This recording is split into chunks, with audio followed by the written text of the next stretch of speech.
Dans le processus de continuité d'exécution des États généraux de l'éducation nationale et de l'alphabétisation de Côte d'Ivoire, une délégation de haut niveau de l'UNESCO a été en mission de travail en Côte d'Ivoire depuis le lundi 7 au vendredi 11 février 2022 dans le cadre de l'appui à l'État de Côte d'Ivoire pour la réalisation des EGENA. À cet effet, s'est tenue ce jeudi 10 février 2022 dans les locaux de l'hôtel Tiama d'Abidjan Plateau la rencontre bilan de la délégation de l'UNESCO. Répondons tous à l'appel en présence de la représentante de l'UNESCO Côte d'Ivoire, Madame Anne Lemestre. Cette rencontre avait pour objectif de faire le bilan des activités effectuées pendant la mission dans le but de constituer un rapport définitif.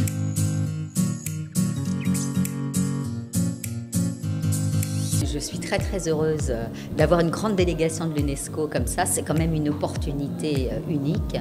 Ce sont des personnes d'une très grande qualité et en plus d'une très grande expérience. Donc si vous voulez, nous au bureau de l'UNESCO Abidjan, on a vraiment bénéficié de toute leur expertise. Et puis c'est un moment important. Enfin je veux dire, ils ne sont pas là pour le bureau d'Abidjan, ils sont là vraiment pour le ministère de l'Éducation nationale de la Côte d'Ivoire et pour ses États généraux. Et pourquoi ces États généraux? Pour nous, nous souhaitons les soutenir avec une emphase particulière. C'est parce que après la Covid-19, nous avons engagé beaucoup d'États parties à repenser l'éducation. Vous savez, on a fait les travaux sur les futurs de l'éducation, etc.